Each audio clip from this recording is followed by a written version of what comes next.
आज बेटियों के साथ इंसाफ नहीं होता। माँ बाप की जायदाद में बेटियों का 1/3 हिस्सा है। इतने लोग ऐसे हैं जो अपनी औलाद को अपनी जायदाद में से 1/3 हिस्सा देते हैं। थोड़ा बहुत दहेज दे देते हैं तो उसमें भी नाजायज, ये हराम, ये हराम, वो हराम। माँ बाप की जायदाद अगर वो उसे मिल जाती तो हजारों लड़के खड़े होते उसको निकाह करने के लिए।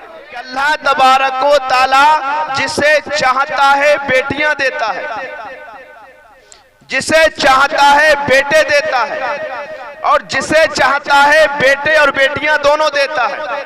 अब देखिए कुरान का उसलूब देखिए कि जिसे चाहता है बेटियां देता है। पहले किसका नाम लिया? जिसे चाहता है बेटे देता है। दूसरे नंबर पे कौन रखा? तीसरी सूरत कि जिसे चाहता है बेटे और बेटियां दोनों देता है। हमारी नजर में सबसे बेहतर सूरत कौन सी है? तीसरी। बेटा बेटियां दोनों, ये सबसे बेहतरीन सूरत किसकी नजर में है? हमारी नजर में। लेकिन कुरान के उसलूब के एतबार से तीसरे नंबर पे। कुरान को क्यों? अल्लाह वो जानता है जो हम नहीं जानते। अरे फरिश्तों ने जब कहा मौला तू इस ऐसी कौम को पैदा करेगा, इंसान को ये खून बहाएंगे, फसाद करेंगे, एक दूसरे से लड़ेंगे, गालियां देंगे, चुगली करेंगे, कत्ल करेंगे, मौला तू इन्हें पैदा करेगा। तो अल्लाह ने कहा इन्नी आलमु मा ला तालमू, मैं वो जानता हूं जो तुम नहीं जानते। तो हम कुछ नहीं जानते, वो तो फरिश्तों का मसला था। भाई हम तो कुछ भी नहीं जानते। अल्लाह ने कहा मैं जिसे चाहता हूं बेटियां देता हूं। याद रखना जब बेटियां होती हैं इंसाफ सही हो जाता है कि उसकी शादी कर दी, फिर उसकी शादी कर दी, उसकी शादी कर दी, भाई जाओ अपने अपने घर। इसमें तुम्हारी कोई पकड़ तो ये है कि तुमने सही तौर पर तरबियत क्यों नहीं की, तुमने सही तौर पर परवरिश क्यों नहीं की, तुमने इनके साथ अच्छा सलूक क्यों नहीं किया। ये तुम्हारे घर पर मेहमान थी। अरे यही तो मसला है बेटियों का कि पालता कोई है और बेचारी खिदमत किसी और की करती है। ये क्या कम बड़ा एहसान है? जिसके घर पर आई हो उसे तो उसके हाथ पैर धो के पी लेना चाहिए। कह रहे इसको कितने नाजो न्याज से इसके माँ बाप ने पाला है, इसकी तरबियत इसके वालिद ने की है, इसकी वालिदा ने की है, और आज उन्होंने तरबियत करके हमारे सुपुर्द कर दी है खिदमत के लिए। आज ये हमारी खिदमत कर रही है, नाजो न्याज से पली हुई।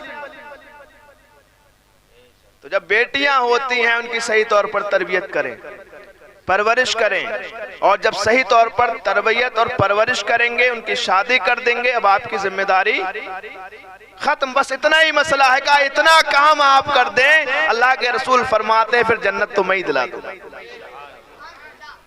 फिर तो जन्नत मैं दिला दूंगा। तो लड़कियां जब होती हैं तो शरीयत के हिसाब से उसमें मामला सही तौर पर निबट जाता है। दूसरा जब बेटे हैं तो जब बेटे ही बेटे हैं तो उनमें भी वही जायदाद को बांट दिया जाए बराबर बराबर, जो भी है तकसीम हो जाती है। ये मकान तेरा, ये घर तेरा, ये घर तेरा। वो भी इतना हार्ड नहीं है मसला। लेकिन सबसे ज्यादा जो खतरनाक मसला है वो है जब बेटा और बेटियां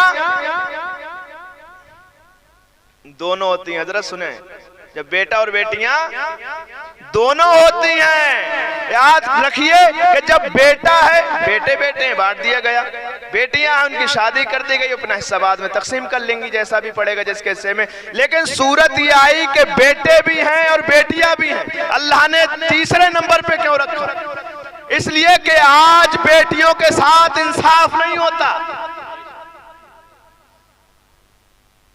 बेटियों के साथ इंसाफ नहीं होता। माँ बाप की जायदाद में बेटियों का 1/3 हिस्सा है।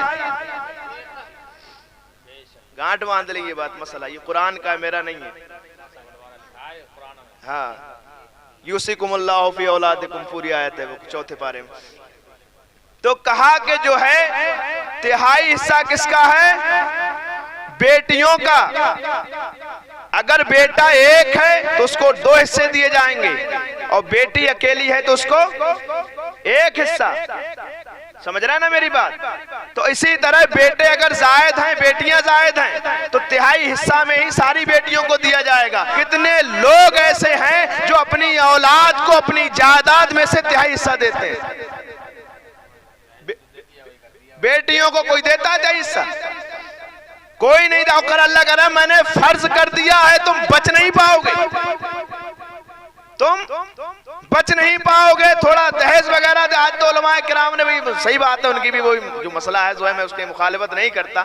अगर थोड़ा बहुत दहेज दे देते हैं तो उसमें भी नाजायज, ये हराम, ये हराम, वो हराम। अरे दहेज मत दो बिल्कुल, लेकिन जो उसका हक है वो हक दो। अगर 3 बीघा जमीन है तो 1 बीघा जमीन बेटी की है, उसको क्यों नहीं देते?